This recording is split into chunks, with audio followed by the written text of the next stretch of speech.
시옷 인스티튜트. 안녕하세요. 시온연구소입니다.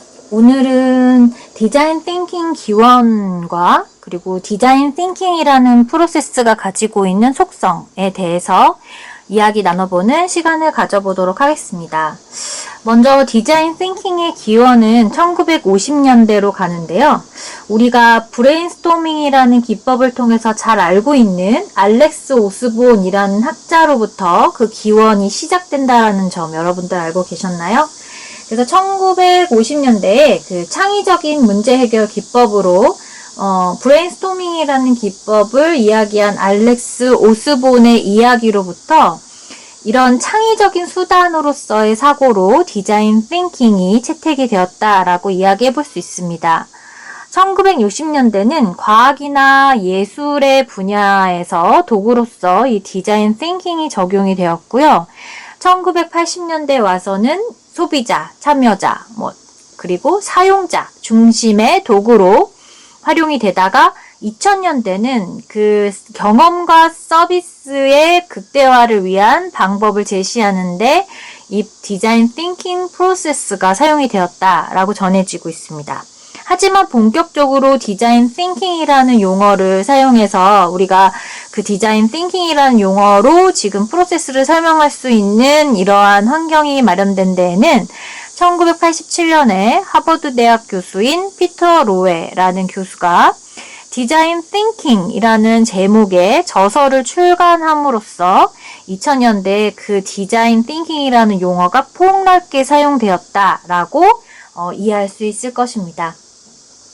그래서 우리가 알고 있는 그 알렉스 오스본, 브레인스토밍을 창조한 그 알렉스 오스본으로부터 이런 창조적인 문제 해결 기법이 사용이 되면서 이러한 기법, 과정의 중심이 되어 있는 이런 수단, 이런 것들에 대한 중요성이 쭉 이어지다가 피터 로웨라는 교수에 의해서 책이 출간이 되고 그리고 그 이후에 우리가 잘 알고 있는 로저 마틴이라든지 팀 브라운의 어떤 창조적 수업이 형성이 되고 이러한 맥락을 지금까지도 이제 계속 이어져 오고 있다라고 이해하시면 좋을 것 같습니다. 이 디자인 띵킹 기법을 기원으로 한 이러한 어떤 과정에 대한 절차가 일반적이고 보편적으로 형성이 되었다라는 것은 기법이 핵심 내용이긴 하지만 그 기법을 통한 사회적인 적용에 대한 효과가 있었기 때문이다라고도 이야기할 수 있겠습니다. 그럼 디자인 띵킹 속성에 대해서 좀 얘기를 해보도록 하겠습니다. 맥과 그리고 그레밋이라는 학자가 만든 책인 Core Attributes of Design Thinking이라는 내용을 통해서 우리는 디자인 띵킹의 속성에 대한 이야기를 좀 해볼 수 있겠는데요. 여기 이 두 학자가 말하는 디자인 띵킹은 총 9가지가 있는데요. 애매성, 협업성, 건설적인 구성, 그리고 호기심, 공감, 그리고 전체적인 검토, 그리고 통합적인 검토, 그리고 비판단적인 것, 그리고 오픈마인드 이렇게 9가지를 제시하고 있습니다. 그래서 애매성에 대한 내용을 정의하고 있는데요. 우리가 잘 알고 있지만 대답을 모르거나 불분명한 것을 수월하게 생각하는 것이 바로 애매성인데, 그러니까 이 디자인 띵킹은 사실 정의를, 이제 문제에 대한 정의를 이제 명확히 함으로써 그 문제를 해결하는 프로세스를 갖고 있기 때문에 이 디자인 띵킹을 한다라는 것은 다루기 힘든 문제와 그리고 불분명한 것들에 맞서는 그런 프로세스다라는 측면에서 첫 번째 속성으로 애매성을 제시하고 있습니다. 두 번째는 협업에 대한 이야기인데요. 이 디자인 띵킹은 여러분들도 아시다시피 스탠포드 대학의 어떤 코스 그리고 커리큘럼으로서도 이해하고 있으신 분들이 있을 건데, 이렇게 다학문적인 어떤 소통 그리고 다학문적인 학제 간의 팀을 구성해서 문제를 해결하는 그런 내용들을 통해서 발전하기 때문에 협업이라는 속성을 제시하고 있고요. 세 번째는 건설적인 부분. 그러니까 건설적인다라는 얘기는 어떤 기반에서 필요한 것들을 쌓는다라는 의미로 이해하셔야 될 것 같아요. 그래서 새로운 아이디어를 창조하고 기존의 아이디어에 기반한 이 내용을 가지고 성공적인 아이디어가 될 수 있도록 이끄는 프로세스라는 측면에서 건설적이다. 그리고 디자인 띵킹은 향상된 결과물을 기대하는 문제 해결 기반의 접근이라는 점에서 문제 해결을 두고 결과물까지 가기 위한 과정을 하나씩 쌓는다라는 측면으로 이해하실 수 있으십니다. 그리고 이제 네 번째는 호기심인데요. 이 호기심은 재미있는 것, 그리고 새로운 시각을 인지하지 못할 때, 이해하지 못할 때 일어난다라고 하는데요. 그래서 우리가 이건 뭐지? 라는 질문을 통해서 생각하는 그런 우리의 어떤 내에 있는 그 기능으로부터 출발한다라는 점에서 호기심을 속성으로 제시하고 있습니다. 이 호기심에 대한 내용으로는 심사숙고의 시간, 그리고 노력은 요구를 명확히 할 수 있다.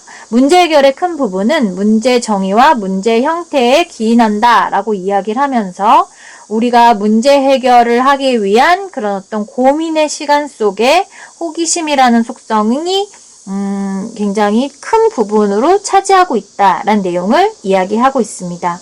다섯 번째 속성은 공감인데요.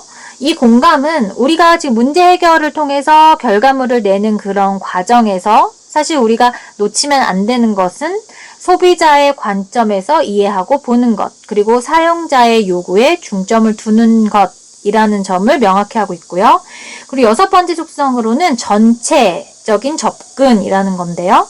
그 어떤 문제 해결에서 결과까지 가는 데 있어서 그 소비자의 어떤 측면, 한 측면만 보는 것이 아니라 소비자의 측면에서 좀 큰 맥락을 바라보는 것. 그래서 디자인 띵킹은 사용자의 요구와 비즈니스의 성공을 이끌 것을 좀 시도한다 라고 이야기하고 있습니다. 일곱 번째 속성은 통합적이라는 내용을 제시하고 있는데요. 이 어떤 장소가 있는데 이 장소에서 제공되는 이런 디자인 띵킹의 순환적인 프로세스는 어떠한 국면에 국한하지 않은 아이디어와 해결책을 만들 수 있다라는 겁니다. 그래서 한 분야에 치우친 아이디어가 아니라 그 장소에서 계속 활용될 수 있도록 하는 일반적인 어떤 내용을 결과로 창출하기 위해 우리는 이러한 어떤 어느 분야에 국한하지 않은 해결책을 만들어낼 수 있도록 서로가 좀 통합적으로 유기적으로 얽혀 있음을 좀 제시하고 있습니다. 그래서 디자인 띵킹 프로세스는 전형적으로 결과지향적이 아닌 순환적 반복의 피드백을 계속해서 포함한다 라고 이야기하고 있고요. 그리고 여덟 번째로는 비판단적이라는 내용을 속성으로 제시하고 있는데 아이디어를 내는 데 있어서 판단하지 마라. 우리 이 디자인 띵킹은 어떻게 보면 일찍이 브레인스토밍에서 왔다. 브레인스토밍의 네 가지의 원칙 기억하고 계시죠? 비판 금지, 그렇죠? 그리고 자유분방하게, 그리고 양보다는 질, 그리고 이전의 아이디어를 합친, 개선해가지고 제시하는 것들. 이런 네 가지의 규칙으로만 봐도 일단 판단하지 말라라는 속성을 여기서 제시하고 있습니다. 마지막 아홉 번째는 오픈 마인드. 디자인 띵킹의 지향은 산업과 범위의 경계를 넘나든다. 그 경계를 넘나들면서 문제에 접근한다. 그래서 우리 누군가가 나는 어떻게 좀 도움이 되지 않을까? 뭐 이런 어떤 아주 심리적인 예를 가지고 이야기해본다 하더라도 우리는 그 어느 누구에게 이 문제 해결을 위한 의지만 있다면 그런 판단 없이, 그런 어떤 편견 없이 접근한다.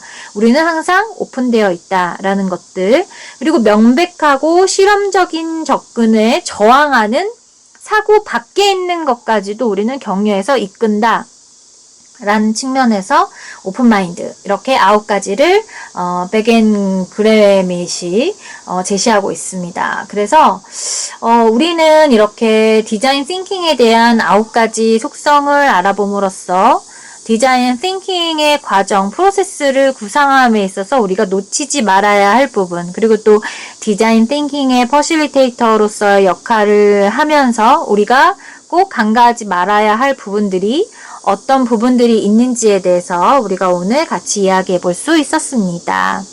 좋은 시간이 되었으면 좋겠습니다. 우리 다음 시간에 다시 만나요.